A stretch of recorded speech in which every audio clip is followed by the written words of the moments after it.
The trend is your friend. I'm sure that if you've been trading for a little while, you've heard people saying that. I know I have 100,000 times. People are always saying the trend is your friend until the end. You should be trading in the direction of the trend. Always trade with the trend. You always hear that in trading.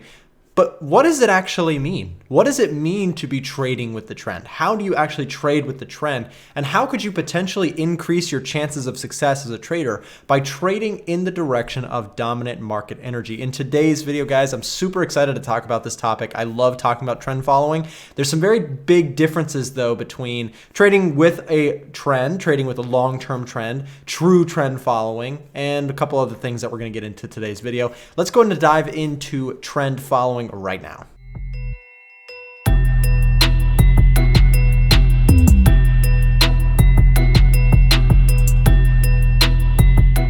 Hey traders, welcome back to the YouTube channel. If you don't know me already, my name is Nick and I share all sorts of currency trading and stock trading stuff here on YouTube. If you're new to the channel, make sure you subscribe down below. I do all of this stuff for free. I just ask that if this stuff is helpful to you, make sure to give this video a thumbs up and maybe share it with a friend if it's helpful to you. So today we're talking about trend following, and trend following is a really interesting topic because everybody wants to be trading with the trend, but it's a little bit tricky because what is exactly a trend and how do you know if you're trading with it when things can be different? Because real quick, let's say that you're looking at a market and you see, well, you have this chart. Let's say that you're looking at the 1 hour chart and things look like this. Well, it looks like it's a 1 hour trend to the upside. Things are bullish. But what if you zoomed out and you saw on the 4 hour chart that the overall market was to the downside? Well, now you're in a downtrend. Well, then what if you zoomed out even further on the daily and you had this big uptrend?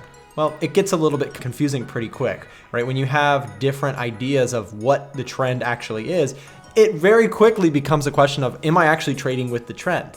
Well, despite that, the whole concept of trading with the trend is very simple. The idea is that when a market is making a movement to the upside, there are a series of pullbacks and continuations, and we as trend followers ideally want to be getting involved with these market movements. We want to be on the side of the dominant market energy.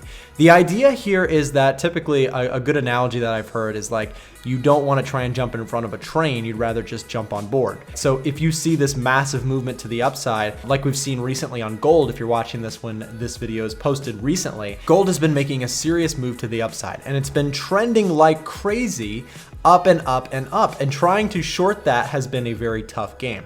But when we're talking about trend following, what does it really mean and how do we do it? So first of all, what does it mean for a market to be trending? Well, market trending is very simple.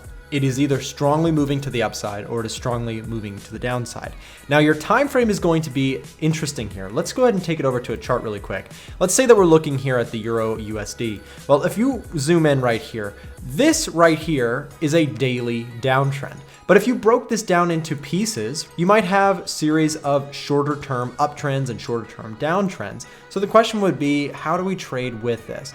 Well, there's a wide arrangement of different ways you can look at it, and that's why this is a little bit of a difficult question to answer. How do you trade with the trend? Because there are different ways to do it, and there are different beliefs, and there are different practices, and one might not necessarily be the best or better than the rest.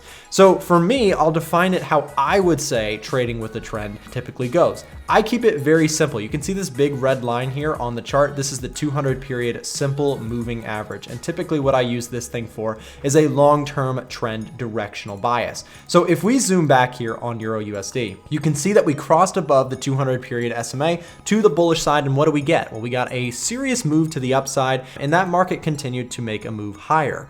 Now, when we started to flip the script and we started to go back the other way, you can see now on Euro USD, we've traded underneath the 200 period for quite a bit of time. These are long-term trends, and they can be very, very powerful. So we'll talk a little bit about how you can trade in the direction of those. But for me, my biggest way of trading in the direction of the trend, if I'm looking at a daily chart, for example, would be to look at something like the 200 period SMA when looking for trend continuation setups. What I mean by that is, first of all, very simple question. Are we above or below the 200 period SMA?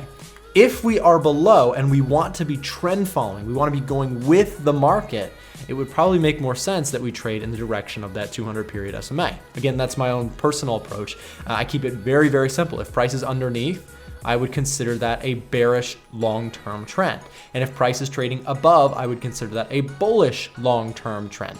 The 200 period, there's nothing magical or special or secret about it. It's very simple. It's just a longer-term idea of the direction of the market. But how do we trade with it? What concepts, what strategies, what approaches can we use to talk about trading the trend? There's also times like this where we have a back and forth market. What is the trend in this point, and how do we trade this as a trend follower? Well, there's a couple different main ways, of course, to trade trends, and those kind of include two main concepts, which are breakouts and pullbacks. So for example, we'll talk about a breakout first. A breakout is very simple. We have videos on this, and maybe you can check out some on the channel, but let's say that we have a level of resistance and price is bullishly moving overall. We break out above that level. We could look for buys in the continuation of that uptrend. Very simple concept there. And keeping things simple on the pullback side as well, we have things like this, where we have an impulsive move, we have a pullback. You could look to get long at a significant level of support or some sort of other reasoning for getting long at that pullback level, and then you could look for continuation of that trend. Both of those are trading in the direction of the market's dominant move. So even in a pullback, we are waiting for somewhat of a counter trend to come in, but we're looking for that counter trend to fail and ultimately continue the dominant direction of that market. A reversal would be something different. It would be the market is moving to the upside and we're looking for some sort of decline or some sort of sign of weakness and trading the back down or the opposite effect. We're looking for the new trend to continue in the opposite direction.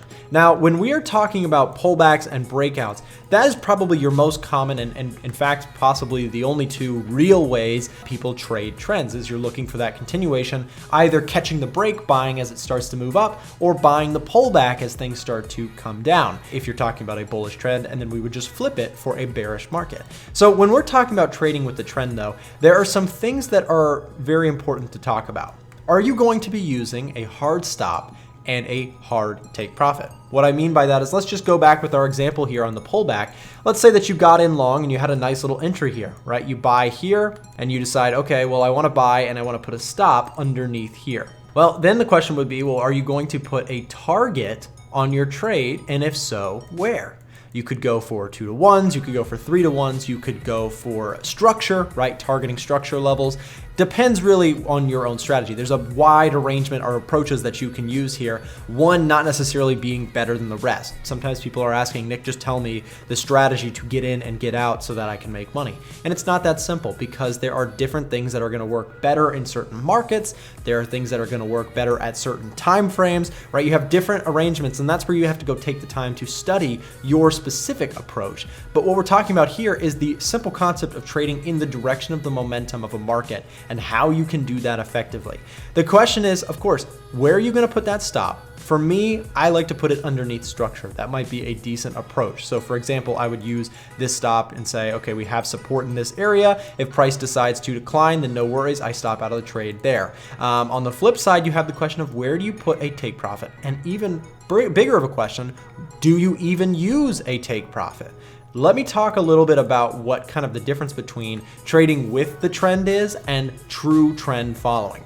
True trend following does not try and predict markets. True trend following is the idea that basically when you have a breakout, this is simply looking to buy strength and continue until it stops working. So for example, one of the simplest trend following concepts you could ever employ would be to buy when price is above the 200 and sell when price is below. Very simple. You hold it until it no longer is working. For example, what that would mean is that in this case, you would be buying the break above this 200 period, and you would hold all of this time with no take profit and no stop loss really even. What you would be doing is you'd be holding it until it closed back underneath the 200 period, and then you would be looking to sell in the opposite direction. And then from there, you would be selling, holding that sell trade. Let's see how long that went. You can see that one worked out very nicely. We would have ended up getting out of the trade here, and you would have flipped and gone long here. You can see that it wouldn't have worked. It would have been a tough trade right there. So you go back and forth. That's really some of the simplistic side of true trend following, is not trying to predict markets so much, but rather just going with the market direction and trading it accordingly. But when we're talking about trading with the trend, again, you can trade pullbacks, you can trade breakouts, but you have to answer the question, How am I going to manage my risk? Where am I going to put my stops? Where am I going to put my take profits? Am I going to use a take profit? What are my criteria for entering? And these sort of things, again, there are different approaches for different people. But to me, some of the best ones to look for are, again, trading those pullbacks, looking for concepts. For example, I'll give you a pullback idea that I might like. Let's say that we grabbed our Fibonacci retracements, right? Let's say we grabbed fibs from here to here. Well, actually, in this case, it worked out really nicely. We had price come up to this area here, pull back to the 38.2 and rally from there. On top of the 38.2, you can see we have some support in this area. Buyers coming in here, and you can see we had some consolidation here. That can show that the market may have wanted to buy and rally. Of course, I'm talking in hindsight, and I already know what happened on the price. But for the sake of example, this is kind of the idea that we have this market that's shot to the upside, pulling back. The overall dominant energy is to the upside, and we're looking for that continuation off of a level like the 38.2, off of a pullback at structure, a pullback to a certain moving average that you like, right? You can add, let's say that we add, for example, let's do the 20 period moving average. Let's say if we grab a moving average and let's say we grab the 20 period, sometimes you can find that the 20 period moving average might be being respected by price. So for example, if as price comes down to a level like this, you could be trading the pullback to it, pullback to the 20, right? Respecting the 20 here. You can see on the shorter term time frames, we didn't quite hold it perfectly there, but you guys get the point, right? So you can tag on some indicators, some price action points, some things that you like to look for to increase your chances of success, either with trading breakouts or with pullbacks. If you're trading breakouts, to me, one of the biggest things is to look for major structures of resistance if you're looking for buys, and look for those to get broken decisively, like in this case, right? A lot of times that can lead to those bigger runs. And if you trade accordingly, move your stop and maybe even trail your stop, there might be some effective ways to make money with trading the direction or the momentum of the market. Guys, thanks very much for watching. If you did enjoy, make sure to subscribe down below and give this video a thumbs up. It does help to support the content that we're putting out here. Thanks very much. We'll see you back next time.